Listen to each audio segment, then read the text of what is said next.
ಎಪಿಸೋಡ್ನಲ್ಲಿ ನಾವು ಹೈದರ್ ಅಲಿ ಹೇಗೆ ತಮ್ಮ ಸೈನಿಕ ಸಾಧನೆಗಳಿಂದ ಹಂತ ಹಂತವಾಗಿ ಅಧಿಕಾರ ಪಡೆದುಕೊಳ್ಳುತ್ತಾ ಬಂದರು ಅನ್ನೋದನ್ನು ನೋಡಿದ್ದೇವೆ. ಸಾಮಾನ್ಯ ಸೈನಿಕನಿಂದ ಮೈಸೂರಿನ ನವಾಬ ಅನ್ನೋ ಬಿರುದು ಪಡೆದ ಬಗ್ಗೆ ತಿಳಿದುಕೊಂಡಿದ್ದೇವೆ.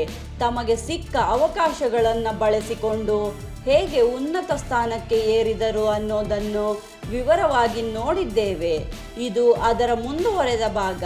ಇಷ್ಟೆಲ್ಲ ಸಾಧಿಸಿದ ಹೈದರ್ ಅಲಿ ಅವರ ಮುಂದಿನ ಜೀವನ ಸುಲಭವಾಗುತ್ತಾ ಅಥವಾ ಇನ್ನೂ ಸಂಘರ್ಷಗಳನ್ನು ಎದುರಿಸೋದು ಬಾಕಿ ಇತ್ತಾ ಅನ್ನೋದನ್ನು ಈ ವಿಡಿಯೋದಲ್ಲಿ ನೋಡ್ತಾ ಹೋಗೋಣ.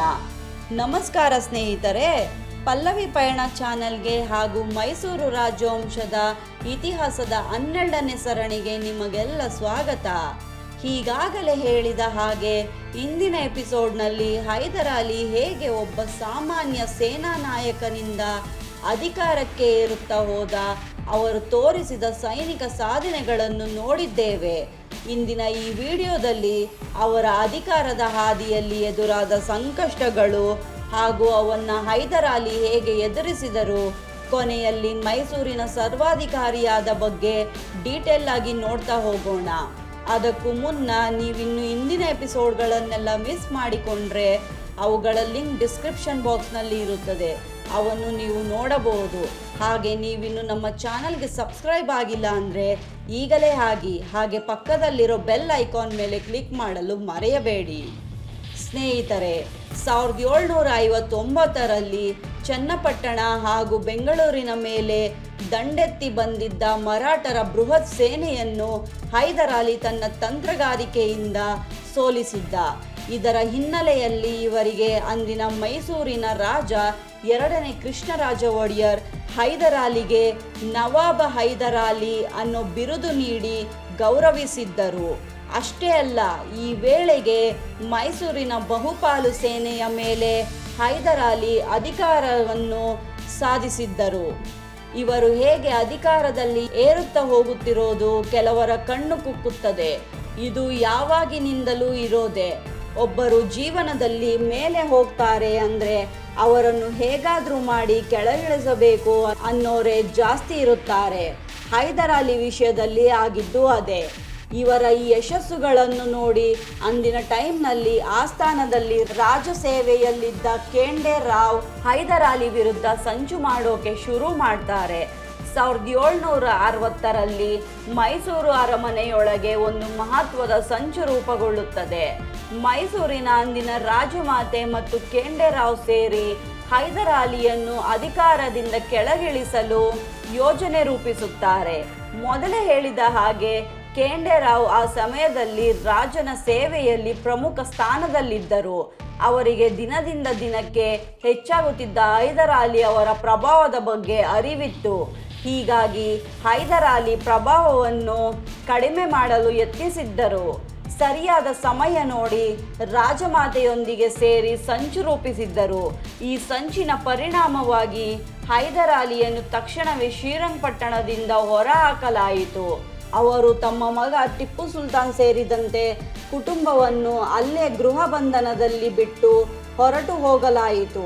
ಇದು ಹೈದರ್ ಅಲಿ ಜೀವನದ ಅತ್ಯಂತ ಕಠಿಣ ಕ್ಷಣಗಳು ಒಂದು ಅಂತ ಹೇಳಬಹುದು. ಈ ಸಮಯದಲ್ಲಿ ಅವರ ಬಳಿ ಹೆಚ್ಚಿನ ಸಂಪನ್ಮೂಲಗಳಿರಲಿಲ್ಲ. ಅವರು ಬಹಳ ದುರ್ಬಲ ಸ್ಥಿತಿಯಲ್ಲಿ ಇದ್ದರು. ಆದರೆ ಸ್ನೇಹಿತರೆ, ಇತಿಹಾಸದಲ್ಲಿ ಕೆಲವೊಮ್ಮೆ ಸಮಯವೇ ದೊಡ್ಡ ಸಹಾಯಕವಾಗುತ್ತದೆ. ಸಮಯ ಒಂದು ನಮ್ಮ ಸೈಡ್ನಲ್ಲಿ ಇದ್ದರೆ ಎಂಥ ಪರಿಸ್ಥಿತಿಯನ್ನು ಕೂಡ ಎದುರಿಸಬಹುದು. ಹೈದರ್ ಅಲಿ ಜೊತೆಯೂ ಇದೇ ಆಗಿತ್ತು. ಅವರ ಟೈಮ್ ಚೆನ್ನಾಗಿತ್ತು. ಇದೇ ಸಮಯದಲ್ಲಿ ದೂರದಲ್ಲೇ ನಡೆದ ಒಂದು ಮಹಾಯುದ್ಧ ಹೈದರ್ ಅಲಿ ಪಾಲಿಗೆ ವರದಾನವಾಗಿ ಪರಿಣಮಿಸುತ್ತದೆ. 1761ರ ಜನವರಿ 14ರಂದು ನಡೆದ 3ನೇ ಪಾಣಿಪಟ್ ಯುದ್ಧದಲ್ಲಿ ಮರಾಠರು ಹೀನಾಯವಾಗಿ ಸೋಲನ್ನು ಅನುಭವಿಸಿದರು. ಈ ಸೋಲಿನ ಪರಿಣಾಮವಾಗಿ ಮರಾಠರು ಮೈಸೂರು ಪ್ರದೇಶದಿಂದ ತಮ್ಮ ಸೇನೆಗಳನ್ನು ಹಿಂತೆಗೆದುಕೊಂಡರು. ಈ ಅವಕಾಶವನ್ನು ಬಳಸಿಕೊಂಡು ಹೈದರ್ ಅಲಿ ಅವರ ಮಾವ ಮದಮ್ ಅಲಿ ಮರಾಠರನ್ನು ಬೆನ್ನಟ್ಟುತ್ತಾ ಬಿದ್ದರು ಮತ್ತು ಸುಂದ ಪ್ರದೇಶಗಳವರೆಗೆ ಹೋದರು.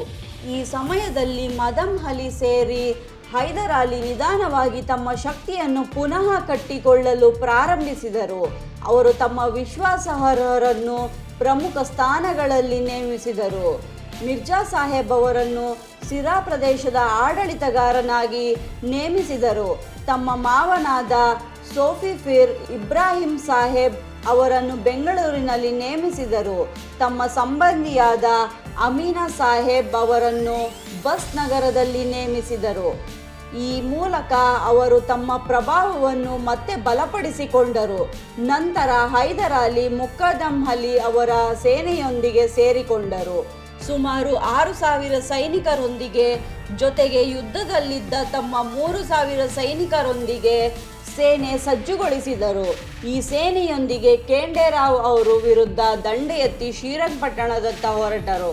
ಆದರೆ ರಾಜಧಾನಿ ತಲುಪುವ ಮೊದಲೇ ಹೈದರ್ ಅಲಿ ಸೇನೆ ಖೇಂಡೇರಾವ್ ಅವರ ಸೇನೆಯೊಂದಿಗೆ ಮುಖಾಮುಖಿಯಾಯಿತು. ಖೇಂಡೇರಾವ್ ಅವರ ಬಳಿ ಸುಮಾರು 11,000 ಸೈನಿಕರಿದ್ದರು. ಹೀಗಾಗಿ ಈ ಯುದ್ಧದಲ್ಲಿ ಖೇಂಡೇರಾವ್ ಜಯಗಳಿಸಿದರು ಮತ್ತು ಹೈದರ್ ಅಲಿ ಮತ್ತೊಮ್ಮೆ ಸಂಕಷ್ಟಕ್ಕೆ ಸಿಲುಕಿದರು. ಹೈದರ್ ಅಲಿ ಎದೆಗುಂದಲಿಲ್ಲ, ತಮ್ಮ ಪ್ರಯತ್ನಗಳನ್ನು ಬಿಡಲಿಲ್ಲ. ಅವರು ಶಕ್ತಿಯಿಂದ ಆಗಿದ್ದನ್ನು ಯುಕ್ತಿಯಿಂದ ಮಾಡೋಕೆ ಮುಂದಾಗುತ್ತಾರೆ. ಈ ಸಂದರ್ಭದಲ್ಲಿ ಹೈದರ್ ಅಲಿ ಜಾಣ್ಮೆಯಿಂದ ತಂತ್ರಗಾರಿಕೆಯನ್ನು ಪ್ರಯೋಗಿಸಿದರು.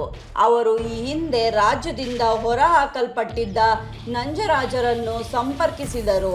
ಈ ವೇಳೆ ನಂಜರಾಜರು ಹೈದರ್ ಅಲಿಗೆ ಬೆಂಬಲ ನೀಡಿ ತಮ್ಮ ಸೇನೆ ನೇತೃತ್ವವನ್ನು ನೀಡಿದರು ಮತ್ತು ದಳವಾಯಿ ಹುದ್ದೆಯನ್ನು ಕೂಡ ನೀಡಿದರು.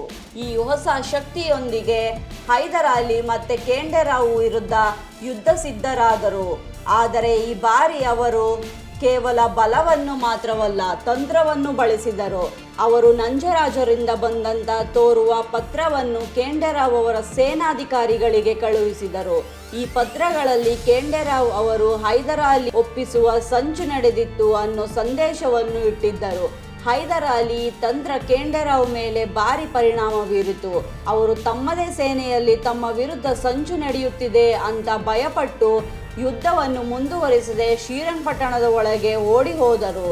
ಈ ಘಟನೆಯ ನಂತರ ನಾಯಕತ್ವವಿಲ್ಲದ ಖೇಂಡೇರಾವ್ ಸೇನೆಯೊಂದಿಗೆ ಹೈದರ್ ಅಲಿ ಸಣ್ಣ ಯುದ್ಧ ನಡೆಸಿ ಅವರ ಸೇನೆಯ ಬಹುಪಾಲನ್ನು ತಮ್ಮ ವಶಕ್ಕೆ ಪಡೆದುಕೊಂಡರು. ನಂತರ ಈ ಸೇನೆಯೊಂದಿಗೆ ಅವರು ಶ್ರೀರಂಗಪಟ್ಟಣವನ್ನು ಸುತ್ತುವರೆದರು. ಈ ಹಿನ್ನೆಲೆಯಲ್ಲಿ ನಡೆದ ಮಾತುಕತೆಗಳಲ್ಲಿ ಹೈದರ್ ಅಲಿ ಮೈಸೂರು ರಾಜ್ಯದ ಮೇಲೆ ಸಂಪೂರ್ಣ ಸೇನಾ ನಿಯಂತ್ರಣವನ್ನು ಪಡೆಯುವ ಮಟ್ಟಕ್ಕೆ ಬಂದರು.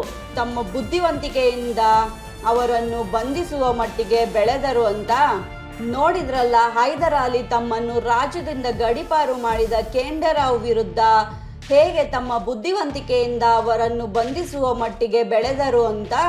ಸ್ನೇಹಿತರೆ, ಇಷ್ಟು ಕಾಲ ನಾವು ನೋಡಿದ್ದು ಹೈದರ್ ಅಲಿ ಅವರು ಹೇಗೆ ಸೇನೆಯಲ್ಲಿ ಏರ್ತಾ ಹೋದ್ರು ಅನ್ನೋದನ್ನು. ಇಷ್ಟು ಅವರ ಏರಿಕೆಯ ಕಥೆಯಾಗಿತ್ತು. ಅಧಿಕಾರ ಕೈಗೆ ಸಿಕ್ಕ ಬಳಿಕ ಹೈದರ್ ಅಲಿ ತಮ್ಮನ್ನು ಅಧಿಕೃತವಾಗಿ ಸುಲ್ತಾನ್ ಹೈದರ್ ಅಲಿ ಖಾನ್ ಅಂತ ಕರೆದುಕೊಳ್ಳೋಕೆ ಆರಂಭಿಸಿದರು. ಮೊಘಲ್ ಚಕ್ರವರ್ತಿ 2ನೇ ಶಾ ಆಲಂ ಅವರನ್ನು, ಅದರಲ್ಲಿಯೂ ವಿಶೇಷವಾಗಿ ಮೊಘಲ್ ಚಕ್ರವರ್ತಿ 2ನೇ ಶಾಹ ಆಲಂ ಅವರೊಂದಿಗೆ ನಡೆಸುತ್ತಿದ್ದ ಪತ್ರ ವ್ಯವಹಾರಗಳಲ್ಲಿ ಈ ಬಿರುದನ್ನು ಬಳಸುತ್ತಿದ್ದರು ಎನ್ನಲಾಗಿದೆ. ಸ್ನೇಹಿತರೆ, ಹೈದರ್ ಅಲಿ ಕೇವಲ ಯೋಧ ಮಾತ್ರ ಆಗಿರಲಿಲ್ಲ, ಒಬ್ಬ ಚತುರ ರಾಜತಾಂತ್ರಿಕರೂ ಆಗಿದ್ದರು. ಅವರು ಹೈದರಾಬಾದ್ನ ಅಂದಿನ ನಿಜಾಮನ ಜೊತೆಗಿನ ಸಂಬಂಧಗಳನ್ನು ಬಹಳ ಎಚ್ಚರಿಕೆಯಿಂದ ನೋಡಿಕೊಂಡರು. ಯಾಕಂದರೆ ಆ ಕಾಲದಲ್ಲಿ ಹೈದರಾಬಾದ್ನ ನಿಜಾಮ ದಕ್ಷಿಣ ಭಾರತದ ಮುಸ್ಲಿಂ ಆಡಳಿತವಿರುವ ಪ್ರದೇಶಗಳ ಮೇಲೆ ಪ್ರಮುಖ ಪ್ರಭಾವ ಹೊಂದಿದ್ದ. ಹೀಗಾಗಿ ಇವರೊಂದಿಗಿನ ಸ್ನೇಹ ಹೈದರ್ ಅಲಿಗೆ ಬಹಳ ಮುಖ್ಯವಾಗಿತ್ತು. ಅವರೊಂದಿಗೆ ಯಾವುದೇ ನೇರ ಸಂಪರ್ಕಕ್ಕೆ ಹೋಗದೆ ರಾಜತಾಂತ್ರಿಕವಾಗಿ ಸಮತೋಲವನ್ನು ಕಾಯ್ದುಕೊಂಡಿದ್ದರು. ಹೈದರ್ ಅಲಿ ತಮ್ಮನ್ನು ತಾವು ಮೈಸೂರಿನ ಸುಲ್ತಾನ ಅಂತ ಕರೆದುಕೊಂಡಿದ್ದರು. ಇತ್ತ ಬ್ರಿಟಿಷರು ಹಾಗೂ ಮರಾಠರು ಹೈದರ್ ಅಲಿ ಹಾಗೂ ಅವರ ಮಗ ಟಿಪ್ಪು ಸುಲ್ತಾನನ್ನು ನವಾಬ ಅಂತ ಕರೆಯುತ್ತಿದ್ದರು. ಇದು ಬ್ರಿಟಿಷರು ಹಾಗೂ ಮರಾಠರು ಹೈದರ್ ಅಲಿಯನ್ನು ಸಂಪೂರ್ಣವಾಗಿ ಸ್ವತಂತ್ರ ರಾಜನಾಗಿ ಒಪ್ಪಿಕೊಳ್ಳೋಕೆ ಸಿದ್ಧ ಇರಲಿಲ್ಲ ಅನ್ನೋದನ್ನು ತೋರಿಸುತ್ತದೆ. ಆದರೆ ಸ್ನೇಹಿತರೆ, ಇತಿಹಾಸ ಹೇಳೋದೇ ಬೇರೆ. ನಿಜವಾದ ಶಕ್ತಿ ಯಾರಿಗೆ ಇರುತ್ತೋ ಅವರನ್ನೇ ಇತಿಹಾಸ ರಾಜನೆಂದು ಗುರುತಿಸುತ್ತದೆ. ಇಲ್ಲಿ ಪದವಿಗಳು ಮುಖ್ಯವಾಗಿರುವುದಿಲ್ಲ. ಇದನ್ನು ಹೈದರ್ ಅಲಿ ಸಾಬೀತುಪಡಿಸಿದ್ದಾರೆ. ಇದಾಗಿತ್ತು ಇಂದಿನ ವಿಶೇಷ. ಮುಂದಿನ ಎಪಿಸೋಡ್ನಲ್ಲಿ ಹೈದರ್ ಅಲಿ ಅಧಿಕಾರ ವಹಿಸಿಕೊಂಡ ಬಳಿಕ ಮೈಸೂರನ್ನು ಹೇಗೆ ಆಳಿದರು, ಏನೆಲ್ಲ ಬದಲಾವಣೆ ತಂದರು, ಇವರ ಆಡಳಿತ ಹೇಗಿತ್ತು ಅನ್ನೋದನ್ನು ನೋಡ್ತಾ ಹೋಗೋಣ. ಮುಂದಿನ ವಿಡಿಯೋದಲ್ಲಿ ಭೇಟಿಯಾಗ್ತೀನಿ. ಧನ್ಯವಾದಗಳು.